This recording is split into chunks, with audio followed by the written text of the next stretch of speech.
Hi everyone and welcome. Thanks for having me today at SOS Conference 2022. It's my pleasure to be here for a second time. My name is Moataz Nabil and I'm working as a developer advocate at Bitrise. And today I will be talking about testing strategies for mobile apps in 2022. What should I know as a mobile engineer or as a test engineers wanted to involve in the testing strategy for our team or in our organization. So let's get started. A little bit information about me. I started my career as a .NET developer, and then after that, I switched to be a quality engineer, test engineer, or software engineer in test. I worked with different business domains like agriculture, healthcare, fashion, and food delivery. I participated and designed different test automation frameworks for web, mobile, API, using a different set of tools and languages. And I implemented different CI/CD pipelines and different tools. And currently, I'm focused with Bitrise on a mobile CI/CD to help mobile developers to accelerate their builds and their apps and deliver their apps faster with a good quality and frequently as well. So our agenda today, we will focus on 5 points. First one is a mobile app testing shifting further left. Second one is test automation at scale, test automation tools, execution best practices, and test insights and analytics. So let's get started. As we know, due to the evaluation of mobile apps, testing has made it necessary for enterprises to adapt the new trends and keep up with the times. So every day we have new technology in mobile apps, we have new challenge. We always need to think about how we can tackle all of these challenges to be able to deliver good quality and good mobile apps in the app stores and to meet the specifications of our customers. So because that, our goal today, how to accelerate, or we need to accelerate app releases by reducing any testing bottlenecks. So as we know, we have different challenges in mobile testing, especially. It's related to mobile devices, test environment, releasing, beta testing, and a lot of things. So we have different bottlenecks, and our goal or our target today to how we can accelerate the app releases by reducing any testing bottlenecks. So let's get started. The first question is, how is the team going to test the mobile app in 2022? What the features or what the things we need to consider when we are talking about or when we are thinking about mobile app testing? The first thing we need to consider it's the testing strategy. So the first point that we need to cover here is a testing strategy. So testing strategy is not new thing we need to consider. We need to talk about testing strategy or testing plan is from long time. We're usually using it in our testing team, but now we are talking about testing strategy for mobile app. So in general, testing strategy is the guideline to help QA teams follow in order to achieve the quality related objectives they set for the software products. So it's a guideline, set of steps, different things, different objectives, different guidelines or practices to help the QA team to achieve the quality related objectives they set for software products. In mobile strategy document, you typically find information about everything you can find it or you can add it in the testing strategy related to testing. For example, testing objectives. What are the objectives for testing a mobile apps or for testing our mobile apps? What are our objectives? The rules, responsibilities of the teams, defect tracking, reporting, tools, and the developers. So we need to focus on all of these things, or we need to add all of these things in our testing strategies. It explains how testing will conduct in a way that is understandable to all the points. So it's a guideline, something to help us to achieve our goals in testing. This is the main idea about testing strategy. Then again, we need to consider or need to ask a question about why is a mobile app testing strategy necessary? So why we need to think about when we are testing in mobile apps? As we know, currently mobile apps become more complex and the modules become more diverse. It's not like a UI application, you are open it and you do any action. No, it now contains the different features. We are relying on these apps in a daily basis because especially in the pandemic time, we are using most of the apps or mobile apps to do anything. For example, online banking, food delivery, groceries, and everything. So mobile apps become more complex and the modules become more diverse.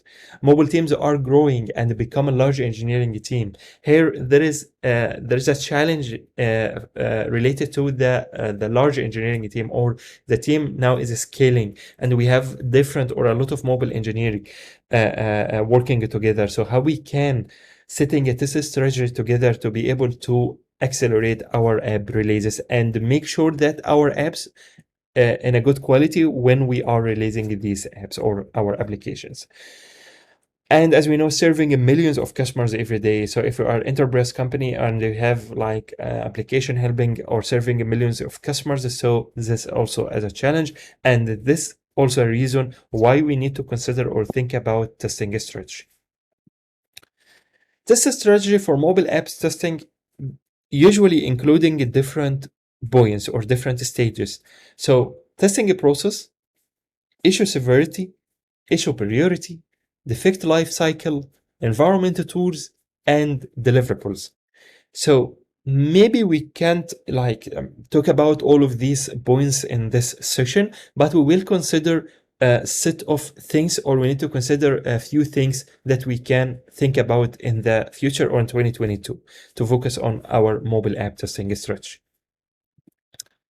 First one, as we mentioned, we will cover 5 points. The first one is mobile app testing shifting further left. So here, maybe we can start to focus on testing the process. We can focus on environment tools and deliverables.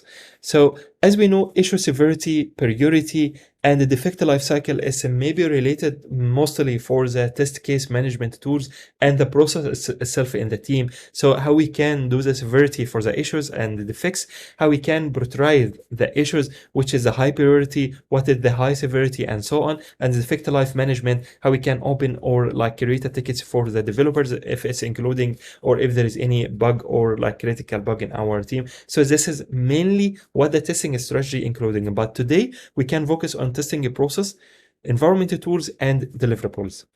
So let's start with the testing process. So first one, a mobile app testing shifting further left.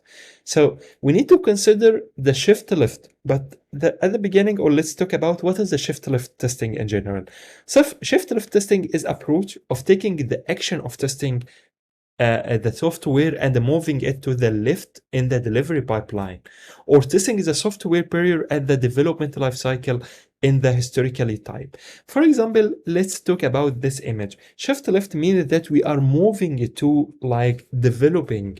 So maybe previously and maybe still different teams are now testing on the production. For example, the test engineers teams are still waiting, for example, new code to be developed, run the build, deploy the application to the development environment or to the beta environment, and then we can start testing from this point. So we are not doing any other testing practices or activities during this cycle, but we are waiting until the application to be developed to the beta channel, for example, or deployed to our like pre-production environment to be able to start testing it. In this case, it was a shift right testing. So we are moving or we are testing on the production. But now we need to focus more. We need to test early and often, as I mentioned here, test early and often, which is applied with the shift left testing. We need to test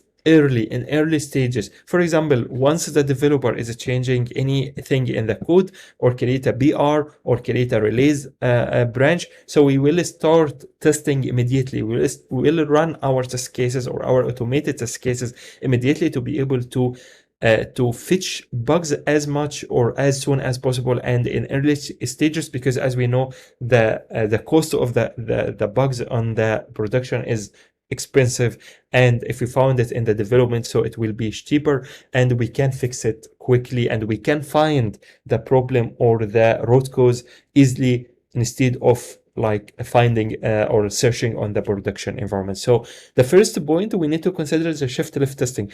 And how we can implement this, we should consider the test automation. We should add or start writing test automation scripts, or test, like creating test automation frameworks to be able to integrate it with our changes in our code and running infrequently, for example, on every BR and or as a nightly build. So this is the first point. Because that here we are talking about, or we can apply the dev test ops. What is the dev test ops? Is a continuous testing over testing at the end. So we need always to, or we need continuous testing. We don't need just to like testing at the end or in the like the last stage of the development life cycle. So dev test ops that we implement or inject the testing inside the DevOps life cycle by continuous testing. So embracing all testing activities over automating everything. So we need to focus on testing. So we don't need to think about testing everything, because this is not a test automation. We can consider testing, for example, writing unit test integration, end-to-end testing, but this also can be for our critical functions or critical test cases. So don't automate everything, but testing the activities or testing the things that's required for, or make us sure to release our apps, or to be able to release our apps to the App Store or to our customers in a good quality as well. Testing what gives the values.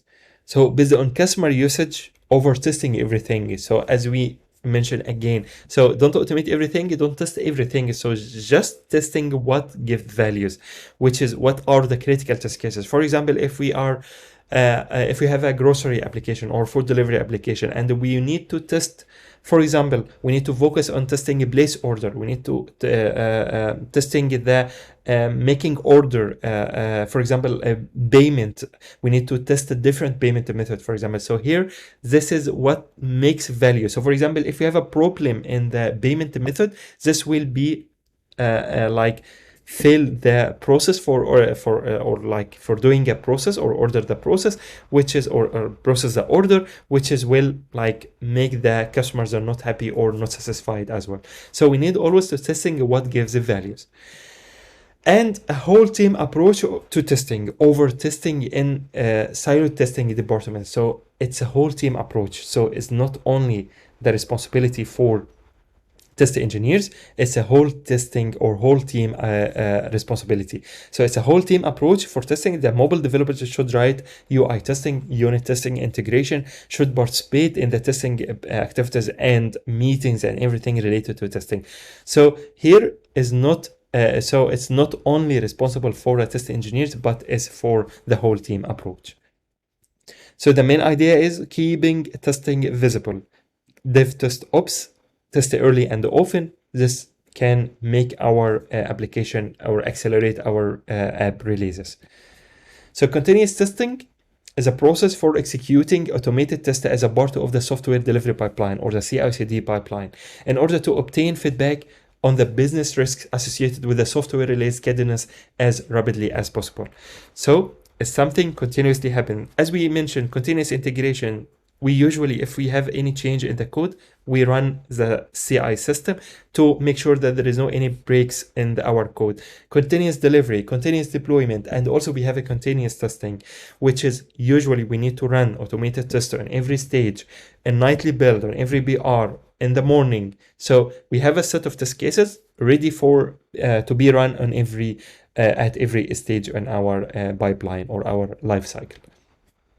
Seamlessly integrated into the software delivery pipelines as a DevOps and a DevOps story chain. So because test automation, because that we mentioned test automation is required here, or is a vital part of the DevOps life cycle as well. How to implement continuous testing? Implement the right test. So as we mentioned, we don't need to automate everything. We don't need to test everything. We just need to implement the right test inside our CI/CD pipeline. In every BR, we can have a set of test cases. It's totally different from the build or the test that's running on nightly build. So we can run all the test cases or all the test suite in the nightly build, but for the BRs to not like increase the build time, so we need to run the right test. And also we need to have a stable lab and a stable test environment in our CI pipeline, maybe in cloud, maybe in house. So it based on our setup and based on our configuration. Second point, so we cover the first point, which is like moving to shift left. Second point is test automation at scale. As we mentioned, we currently mobile teams are growing and scaling. We have different or a lot of mobile engineers working together with the test engineers as well. So how we can implement or how we can focus on test automation at scale. So for example, with the mobile app testing processes, we can have different things, because our app is scaling and we as scale as well is scaling, and we are serving millions of customers, as we mentioned at the beginning.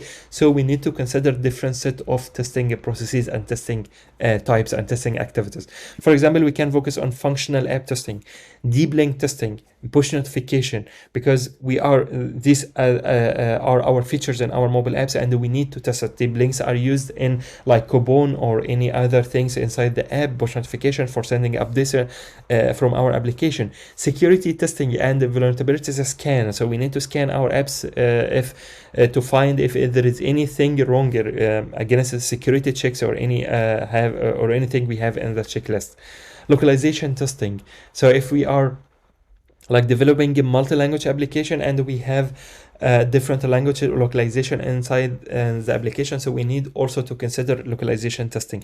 Performance of the mobile apps, for example, memory leaks or the app startup, we need to measure the time for app startup, and also we need to check the performance of the app when it's a startup in the mobile device. Accessibility testing, usability testing, exploratory testing, API testing, code quality or static analysis testing. These are the testing processes that we can consider for mobile app nowadays or in our team, and also especially when our application or when our team is scaling.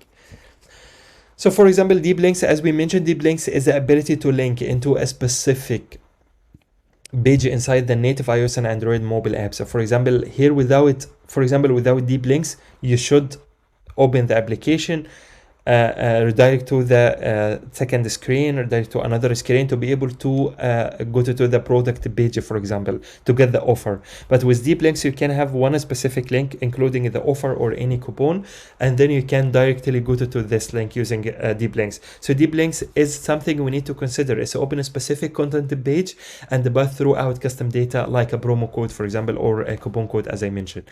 So iOS and Android deep links implement in different ways. For example, for iOS, it's using universal links and URL schemas, and for Android, it's based on intents. So here, as a testing engineer, or from the testing perspective, we should consider deep links testing, and we should know how we can test it using or inside iOS application and Android. For example, if we are using Espresso as a native test automation tools, you can using intent, you can using URI, you can open the testing activities and passing the URI or the deep link URL inside this one and start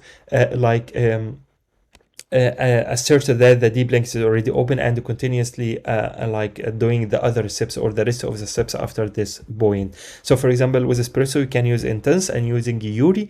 And for iOS, if you are using XUI Test as a native testing tools, you can also open the Safari using this links and assert that the link is open already, and click the button to open and the tab and everything. And at the end, you can also assert that this element is like displayed in the foreground, for example.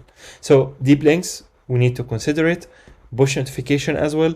Push notification are great for keeping user informed with timely and relevant content, whether your apps is running in the background or inactive. So also this we need to consider to be tested in our plan or testing strategy or testing process.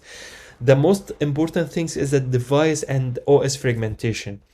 As we know, we are working with mobile apps. It's not like a web application, so it's opening in different browsers, but here we have different things.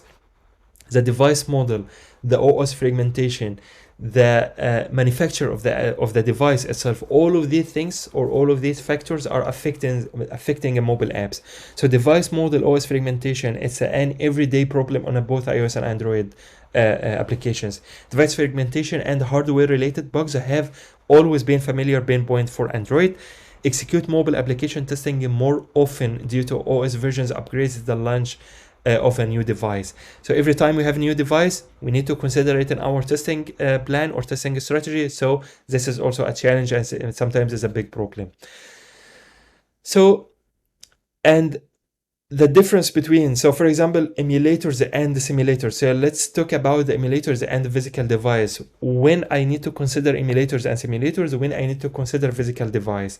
The initial stage of development, emulators and simulators can be used. For example, in every BR, or once we are still in development or like developing a new feature and still in the early stage, we can use, in this case, emulators and simulators can be used for like quickly, and we just need to make sure that the feature is working properly or like as expected. Testing on real device promises accurate result, give us accurate results every time, not the case with the virtual machines which can throw up false positive scenarios or results. Without testing in real user conditions, an app is likely to malfunction in key areas and incur the displeasure of users. So here we need to consider, from my perspective or from my opinion, we need to consider both, but it depends on the user case, the use cases and the scenarios as well. So for example, when I need to consider physical or real devices, if I wanted to test a low battery, the problem in battery, so I need to test a low battery or the bow of battery, for example, app performance during incoming interruptions such as calls or SMS. What the behavior of our application and the performance of our applications if you have incoming or something interrupt our application, something like calls or SMS. Overheating, which is something will not be the case in emulators and simulators. Conflicts with other pre-installed apps. Maybe there is an conflicts in the pre-installed application and the device. Geolocation, if I want to test the location or wanted to use a maps, so in this case I want to use a real device. Multiple networks, so I wanted to test my application with different conditions, with different connections types. For example, Wi-Fi, 3G, 4G, or like any other connections types, for example. So this is the list of things I can consider for testing on real device. But also I need to consider emulators and simulators for like quickly testing quickly the features if it's still in the development, and if I don't want it to focus on like a real device things like battery low and other things that we consider. Localization. For larger brands, it's important that both iOS and Android apps use the same or at least a similar language. So unique locals, but what about if you have unique things? For example, unique locals supporting right to left languages like Arabic language, for example. How can we test this? Or how can we make sure that our application is behaving correctly when we have different localized or locals? Snapshot testing help us in this concept. So snapshot testing is an underrated testing tool for localization. You can quickly and easily generate a snapshot testing for screens in any locals and compare between them. For example, you can have a baseline or the base image, and for the new releases you can have another image, and you can start comparing the screenshot together to make sure that there is no any change in the UI or in the element or in the locals or anything related to the UI screens. The accessibility testing. Accessibility is not only nice things or nice to have a feature into your application. Your app quality increase as you make it more accessible. An accessible app means that most people can use it without help from another person. So if there is anyone has a disabilities, so we should care about these people in our applications. So under the Century Communication and the Video Accessibility Act, CVAA standards, phone functionality must be accessible to people with disabilities. So accessibility testing is important as well, and also you can implement it using like a native tools like Espresso, for example. This is one example. So accessibility testing is something that need to be planned in our testing strategy for 2022 and this year as well, or in the future, because accessibility is something important and not nice to have a feature anymore. Accessibility check that can be automated, such as checking for accessibility labels on screen elements and everything. So for example, you can enable the accessibility checks using Android and Espresso inside Android and Espresso, and start checking and start like a check and validate and assert all the things in the UI that is displayed correctly, and it can be accessible as well. Feature flags and feature toggles. If you are working with a mobile apps and with a mobile development team, I think you heard about this concept, feature flags and feature toggle. Feature flag is a software development process used to enable or disable functionality remotely without deploying code. For example, now if you are still using the same example that we have a grocery app or like a food delivery. We have different payment methods, for example, with credit card, with paying in cash in delivery, and we need to implement 2 more new features like pay with Google Pay or Apple Pay, for example. But we don't make sure that these features will work correctly or properly on the deployment or on the production, so we can implement them behind features flags. So if there is something wrong or anything wrong in the features, we can just disable or enable this feature on fly or remotely, which is we not require or doesn't require from us to deploy hotfix for the application and release a new version of the application with the hotfix. So new features can be deployed without making them visible to users, or you can make them visible for set of users or a specific target of group of people, and you can deploy your application's new feature to production in smaller batches as well. It helps you to develop an application or deploy the application in small batches. For example, if you have new feature with a feature flag, we can enable it for a set of customers, and we can disable it for the rest of the customers, and then we can do it vice versa as well. So based on what we need to, or what the customers we need to display to them, we can test with them, and if we found anything not correct, or if you have any different unexpected behavior for this feature, we can just disable it remotely and we can use it.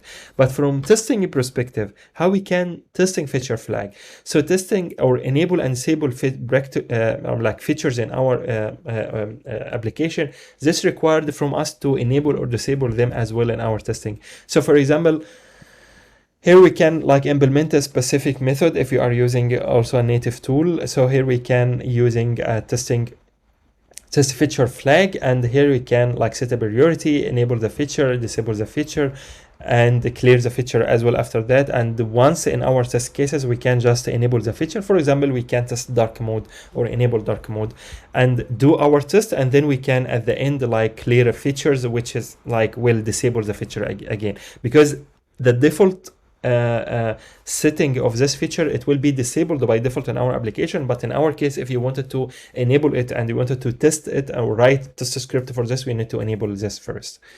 The third point is a test automation tool, and here we need to consider what is the best test automation tool, or not best, what is the best testing tool that is fitting our requirement or our needs from the test automation. So for example, choosing the right mobile test automation tool is highly recommended and mandatory, and you need also or always to consider what is the right mobile testing tool in our team or in our skills or in our business, for example. So handle most of the mobile challenge. So the test automation tool should handle most of the mobile challenges touching screens or any other function, flexibility for handling locators, easy to understand, collaborate between mobile and test engineers, learning resources and documentation, and community support as well. So most of the things here related to the testing tools. So we need to consider things like this points to be able to choose the right test automation tool. Also, for example, if we have a cross-platform mobile apps, which is we have a shared business logic, and we have iOS and Android application, for example. So we have 2 different native apps from one code base, something like React Native application, Flutter, Kotlin multi-platform, or progressive web application. So in this case, we need also to consider which test automation tool we need to use.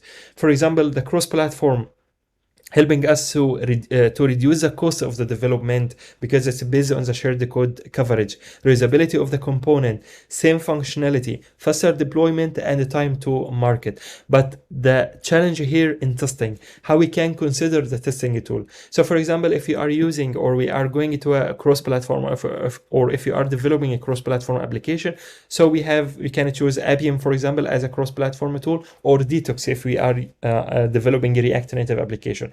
But if we decided that we will go to the native tool, we can use like XCI test or Espresso, XCI test for iOS, for sure, and Espresso for Android, for example. So here you will find pros and cons for each one. So for example, if we are using a native tool, in this case, the mobile engineers or mobile developers can help us and writing UI test or end-to-end test, because at the end, it's a native.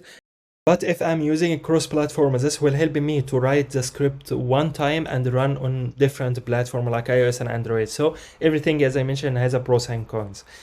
So now let's talk about the AI and machine learning. So the future, or how can AI and machine learning help us in the testing strategy for mobile apps? If there is any tool or any mechanism or approach can be used based on AI and machine learning, yes. How AI making a more mobile testing tools more efficient? So with a codeless automation testing tool, a testing process that doesn't require writing code as a codeless testing tool, translate testers inputs into scripts. Tester doesn't have to learn any code. So also codeless testing tools can help us to accelerate the writing a UI test without any coding skills.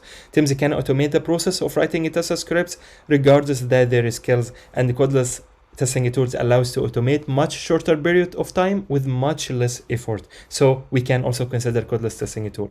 So they help us to improve the element location because it's based on the AI powered mobile tools. It's using visual locators and visual validation as well for the snapshot testing and for finding elements to eliminate the needs of the fragile selectors in our testing scripts. And also AI and machine learning can improving the scriptless and codeless test automation by using, for example, natural language process like NLP. By using, for example, you can write plain English text, and this statements can be converted to a test script as well. So AI and machine learning, we can consider it as well in our testing script. Maybe we can use it with scriptless or codeless testing tool. Number 4, the execution best practices. So here, execution best practices, we can always use a cloud devices because it's on cloud and it's faster than our local devices. Run test automation in parallel, like just test charts or splitting the test in different devices at the same time. Test automation orchestration, this can also help us. We can enable parallelization for builds and test automation as well, and implemented the CI/CD pipeline as well. So now let's briefly take a look about the mobile app release with the CI/CD pipeline. So this is if we implement the cloud devices, run test in parallel, test automation, orchestration, and parallelization as well with the CI/CD pipeline. So now we accelerate our build and we have a workflow including all of these things to be able to release our apps faster with frequently and faster as well. So once we started the release, we can have a workflow for build and test, for run unit test, UI test, and increment the build number, create the RC build, upload the RC build for the beta testing and regression testing as well for our QA engineers. And in the meanwhile, we have approval as well. As we mentioned in our testing strategy at the beginning, we have roles and responsibilities. So we have here QA engineers or test engineers. We have approval, like a release manager and the stakeholders as well. So we have approval, and also we can have another workflow for creating metadata for our application release notes and the screenshots as well to be ready for submitting it to the App Store. If we found any bug in this release or in this process, we can fix them as soon as possible. As we mentioned, test early and often. We can fix all of these bugs and commit again to the build and start the build and the test process again. Once everything is in the final build, we don't have anything critical or any other problem, we can submit the app to the App Store. If there is any problem again in the App Store, build can be rejected and can start the release from the beginning after we know what the reasons of the rejections. And then we can, if everything is without any problem, or done without any problem, we can just build approval and we can release our application. Number 5 is a test insights and analytics. So this is one of the the important point in our testing strategy, or things we need to focus or to consider in our mobile testing strategy. Test insights and analytics. Test insights and analytics help us to know the test performance and stability, test the rerun tracking, understand the impact of failure if we have different failures or different test cases are failing frequently. So we need to know what the failure behind this test cases, what the impact of this failure for the other test cases, visibility into your testing at a scale, and provide actionable insights. For example, here with Bitrise Build Insight, this is one of the example. You can have a number of test cases. You can have the total runtime, the runtime. You have the number of runs based on accumulated based on the different builds on your CI/CD pipeline. And here this is a rerun. For example, this one is rerun 22 times, which is we need to take a look about this test case because it's flaky and we need to take action about this one. So here, this is the test insight and analytics. It's helping you to know the performance of your test cases. And also you can find test insights tools for mobile with different cloud testing tools. For example, like Sauce Labs, they integrated already in their cloud platform, Applicatio, Browser Stack, and Perfecto, and more also you can find with different tools as well. So test insights is very important because it helps us to know the performance of our application and collecting the data from our test cases and start taking actions on these tests. Thank you. At the end, we covered most of the things that we need to consider in our testing strategy in 2022. We need to moving to shifting left. We need to focus on the test automation. What is the suitable test automation or the right test automation tool for us? If you have a cross-platform, so we need to consider cross-platform. If we are using a native, what the pros and cons for each one. Running on cloud devices, run with a CI/CD pipeline, run test in parallel. On different devices at the same time, using test charts, using the test insights and analytics to help us to accelerate our releases and to be able to release our apps frequently with a good releases as well. Thank you, and I hope you enjoyed this talk, and thanks and have a nice day.